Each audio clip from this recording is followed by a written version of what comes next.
katika kinywa cha Mungu. Bwana Yesu asifiwe sana. Kwa bahati mbaya watu wanaokoka wanaendelea kutembea katika mwili. Unapookoka roho yako inahitaji neno la Mungu. Bwana Yesu asifiwe sana. Bwana Yesu asifiwe. Amen. Naomba mnisaidie kuhubiri. Bwana Yesu asifiwe. Amen. Unapookoka roho yako ndani inahitaji kujazwa neno la Mungu. Unapokaa hapa unanisikiliza, kuna kitu katika roho yako kinafanyika. Unaweza ukasahau leo, but next week the Holy Spirit will remind you when you need that word.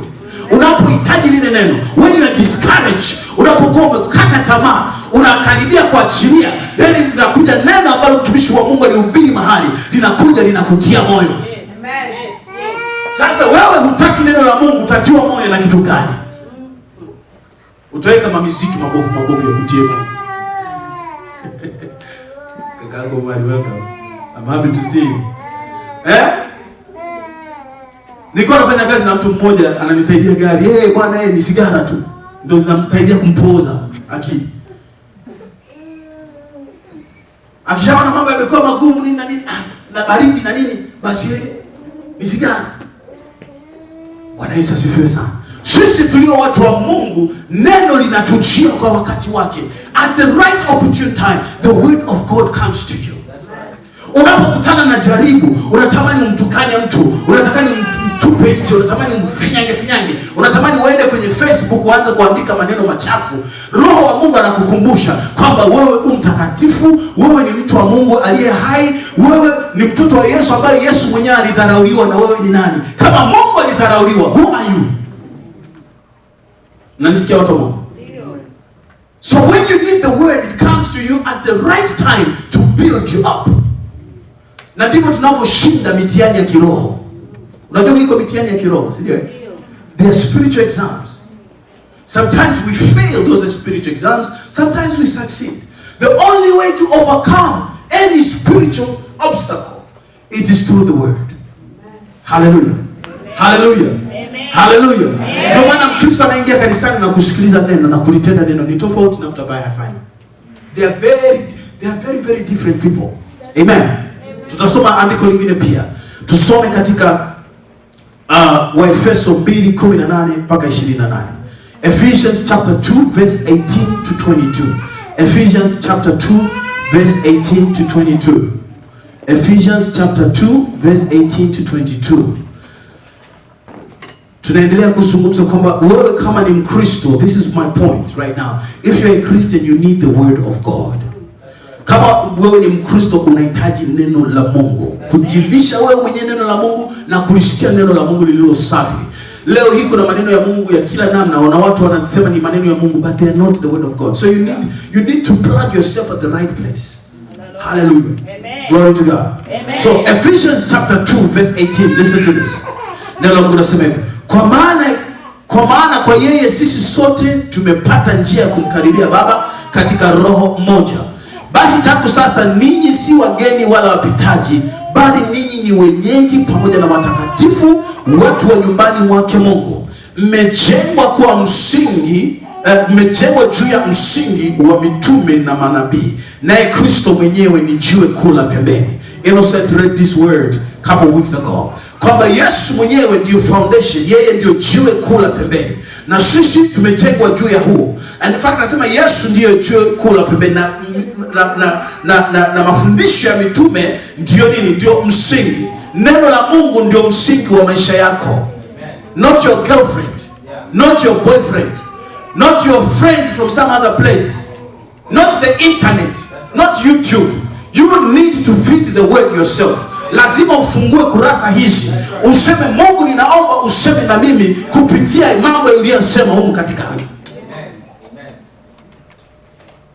Katika Timotheo anasema hivi kwamba neno la Mungu li hai. Katika Waebrania anasema hivi kwamba neno la Mungu li hai. Waebrania sura 4 mstari 12. Anasema neno la Mungu li hai, linaweza kutambua mawazo na makusudi ya Mungu. Linapenya, anasema kwamba ni kama upanga ukatao kuwili. It's like a double-edged sword. Bwana Yesu asifiwe sana. Ndio maana mtu ambaye alitunza neno la Mungu sio rahisi kutenda dhambi. If you keep the word of God, it's not easy to sin. Most of the times we fall into temptations and we walk in in sin continually, not just one time, not just 2 times, but habitually, it's because we don't have the word of God. Psalm 119. Psalm 119 verse 11. Psalm 119 verse 11. Ili andiko sikuwa nimeliweka kwa ajili ya mchana wa leo, lakini naamini Roho Mtakatifu anataka tulisome. Psalm 119 verse 11. Kama sio verse 11 ni verse 9. Let me check. Psalm 119. Yes, verse 11. Listen, anasema moyoni mwangu nimeliweka neno lako nisije nikakutenda dhambi. You see that? Kuna uwiano kati ya kuliweka neno na kutokutembea katika dhambi. There is a correlation between putting the word in your heart and walking in holiness. Kuna uwiano, kuna ukaribu kati ya mtu ambaye anaweka neno la Mungu ndani na anayetembea katika utakatifu. Ukianza kuliweka neno la Mungu ndani yako, utashangaa unataka mambo matakatifu. You just see yourself like, if today it is a day of worship, I want to be worshiping God. Hata kama sio siku ya ibada, lakini wewe uko nyumbani peke yako unajisikia tu kumwabudu Mungu. Unajisikia tu kusema na Mungu, au kusikia kutoka kwa Mungu, au kusikia kutoka kwa mtumishi wa Mungu. For such people, when they come to church, it is easier for them. Because they are already connected to the Spirit that is speaking in that place. But for anybody else, asiyependa neno la Mungu na kukaa katika neno la Mungu, anapofika kanisani anasikia kuhukumiwa. That's right. You feel like the temperature of this place is different. I don't want it. Wanaendelea too much. I think we have prayed enough. Wakati tunaendelea. Mchungaji, your point is keep kuendelea point nyingine. Tunaelewa na watu Mungu. Ndio. Anza kujifunza neno yourself. Give yourself 5 minutes a day, 10 minutes a day kufungua hizo kurasa. YouTube is good. Namshukuru Mungu kwa ajili ya YouTube. But there is a lot of garbage in there. Kuna uchafu mwingi pale. Kuna wengine hawasikilizi, hawaendi kule kusikiliza neno la Mungu barabara Gilbert. Wanaenda kusikiliza scandals za wachungaji. Hajasoma neno wiki nzima, hajafungua Biblia, lakini anafungua YouTube kurasa baada ya kurasa, page after page. Pastor fulani amekamatwa sijui na analala na mtu sijui in the hotel, sijui pastor fulani amekamatwa anaiba pesa. Basi anafungua the first link, anakaa nusu saa anasikiliza watu wanaongea. Anaona tena kuna link nyingine huku chini inaendelea part 2. Ngoja niendelee na part 2, part 3, lakini the whole week hajafungua. Jamani, nasema ukweli, nasema si uongo. Kweli. And that is the trick of the enemy. Ili usikae kufungua Biblia yako. Uende kuangalia screen yako tu inakufurahisha. Let's see what is this one. Nyoka mkubwa ametokea Argentina, alikuwa anazungumza na wanadamu. You waste your time in those things. Unapoteza muda wako. I don't mean that you shouldn't look at such things if they are okay. And vitu ambavyo sio vichafu. There's some things that are just normal things. Ni vitu tu vya maisha vya kila siku. Kwamba wow, let me see this one. But usiibiwe muda wa kulijua neno la Mungu kwa vitu ambavyo havitakupeleka mbinguni. Amen. Yes. Tunaelewana watu? Usiibiwe muda wa kumjua Mungu, because there's no other way of knowing God except his word. For some reason, God in his mind decided to put everything we need to know in this book. So if you open any other book that does not talk about God, you are misleading yourself. Unajipoteza. Bwana Yesu asifiwe sana. Neno la Mungu. Anasema moyoni nimelitunza neno ili nisikutende dhambi. Bwana Yesu asifiwe sana. Remember, majaribu ya Yesu yote alishindwa ni kwa neno. Hallelujah. Yote alishinda ni kwa neno. Shetani alipokuja akianza kusema imeandikwa. In fact, the devil knows the scriptures. Na ni huwa anawaambia hivi, shetani anajua maandiko kuliko most of you. Hallelujah. Na nakupa siri nyingine. Katika huduma hizi za kukemea mapepo, kuombea watu na watu kufunguliwa na nguvu za giza, ambayo tunaita deliverance. In many cases, people will not be totally delivered until they have embraced the word of God. watu hawatafunguliwa kabisa mpaka wamelikamata neno la Mungu namna hii. Watu wengi, brother man, watu wengi wanapenda kuombewa na wachungaji lakini hawapendi neno la Mungu. Kale kapepo kanakomsumbua kila usiku anataka kaondoke, but yeye kukaa na neno la Mungu they don't. Wanataka tu kusikia watumishi wa Mungu akende kwa jina la Yesu, kwa jina la Yesu, kwa jina la Yesu for 2 hours. Baada ya mchungaji nashukuru najisikia vizuri kweli. Nilikuwa yani kizunguzungu, nilikuwa najisikia vibaya, nashukuru Mungu naendelea vizuri. But in her heart, in his heart, they have not decided to follow Jesus and his word. Na maandiko ya kwanza, maandiko yanasema kwamba pepo likitoka mtu linaenda sehemu zisizo na maji, si ndio? Na kisha likikosa mahali linarudi katika nyumba iliyokuwa ikikalia na kuangalia kama imesafishwa na iko tupu. What does that mean? Watu wengi hawaelewi. Inaposema kwamba kuangalia nyumba imesafishwa iko tupu, it means that that person does not have the word. Kwa hiyo pepo linapoondoka, sisi tumekemea kwa jina la Yesu. Limeondoka, limehama katika nyumba hii ni mtu, because demons want to stay in a person. And when they stay in a person, that is their house. Kwa hiyo sisi kwa mamlaka ya Yesu tunapokuja tunaliondoa lile pepo au mapepo, it doesn't matter how many they are. Inamaanisha ile nyumba imesafishwa. Now, ile nyumba ikishakuwa imesafishwa, you need to fill that house with the word of God. Hallelujah. Hallelujah. Amen. Now, that is permanent deliverance. Hatutakuwa tuna haja kuhangaika kila Sunday tunakuambia kwa jina la Yesu. The other Sunday kwa jina la Yesu. Miaka 3 kwa jina la Yesu. 4 years kwa jina la Yesu. We don't need that. Once you are set free by the blood of Jesus, ukianza kutembea kwa neno hili, mambo mengine yatakuwa ni matatizo ya kawaida tu. Watu wengi wanapenda kuombewa na watu wengine wanaofunga na kuomba, but wao hawafungi. Wanataka mchungaji na wazee ndio wafunge kwa ajili ya shida yake, but he himself does not fast and pray for themselves. Bwana Yesu asifiwe sana. Hallelujah. If Jesus being God, he knew the word of God, who are you not to know it?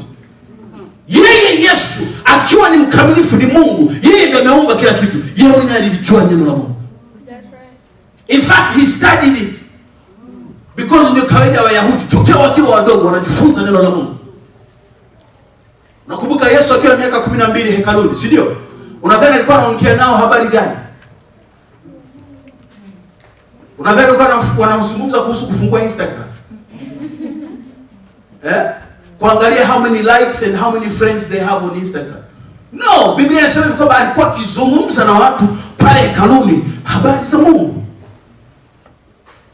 Bwana Yesu asifiwe sana. Amen. Hallelujah. Amen. Hallelujah kanisa. Amen. Mwambie jirani yako usichelewe. Usichelewe kabisa. Usichelewe. Amen. So the word of God, this is so powerful such that when wewe ukiwa unajijaza neno, shetani anakuja na angalia na kuta wow, umejawa na neno and there is nothing I can do about it. Unajijua mwenyewe.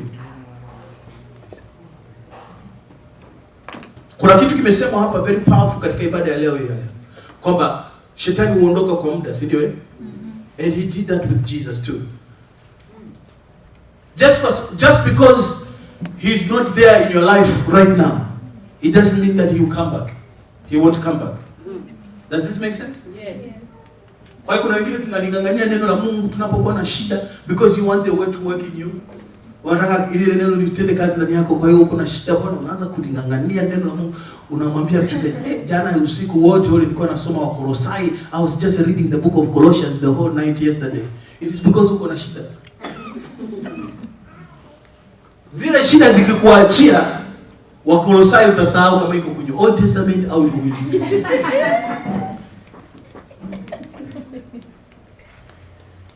Tunaelewana watu wa Mungu? Ndio.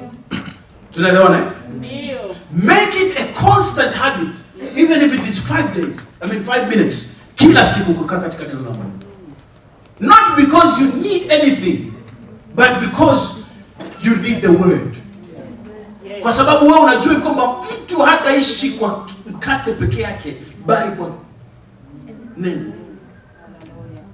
Don't go to the word just because kuna shida inatokea, unaanza kutafuta maandiko yanayozungumza kuhusu kufunguliwa mapepo, unaanza kutafuta. Unaangalia kote, unakuta kwenye Genesis hakuna. Wanazungumza tu habari za Abraham, unaangalia unaenda sehemu nyingine.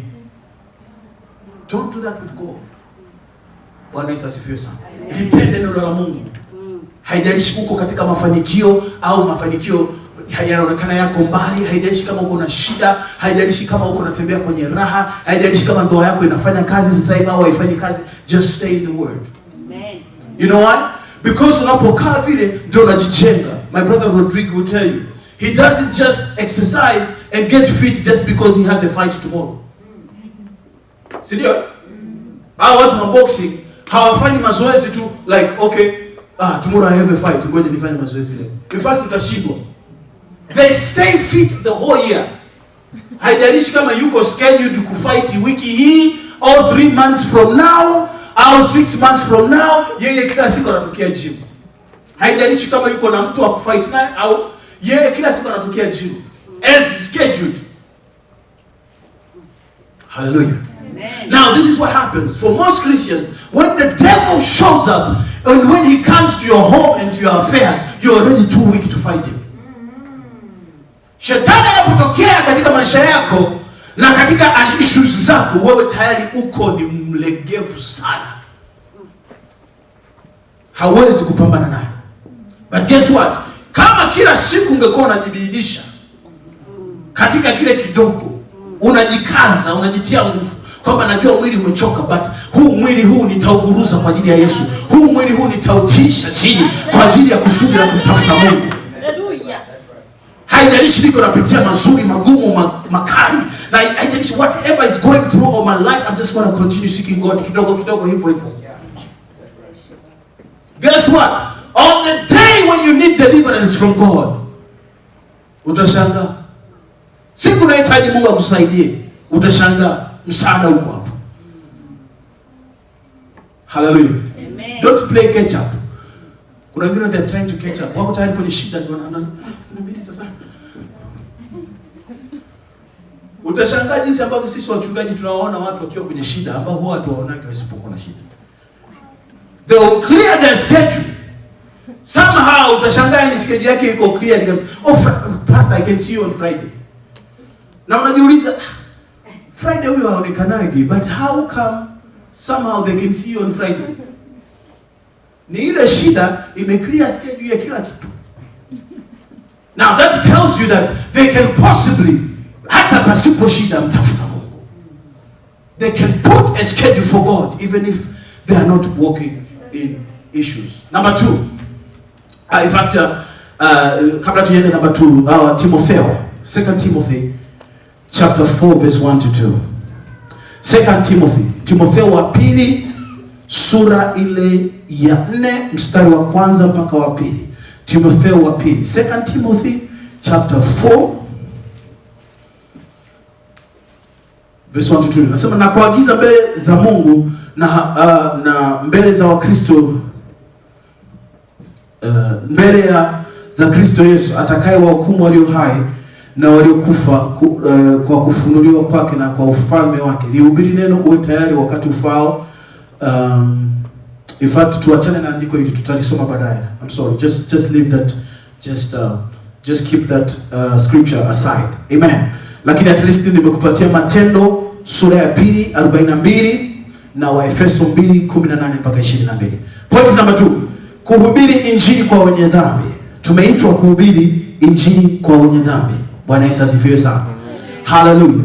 Matendo 2:38. Katika Matendo 2:38, that is Acts chapter 2:38 verse 38. Biblia sa Petro akawaambia, tubuni mkabatizwe kila mmoja kwa jina lake Yesu Kristo mpate ondoleo la dhambi zenu, nanyi mtapokea kipawa cha Roho Mtakatifu, kwa kuwa ahadi hii ni kwa ajili yenu na kwa watoto wenu na kwa watu wote walio mbali na kwa wote watakaoitwa na Bwana Mungu wetu wamchie. Na wote watakaoitwa na Bwana Mungu wetu wamchie. Pia nitasoma Mathayo 24:14, Matthew chapter 24 verse 14. Ni mstari mzoeleka sana. Matthew chapter 24 verse 14. Biblia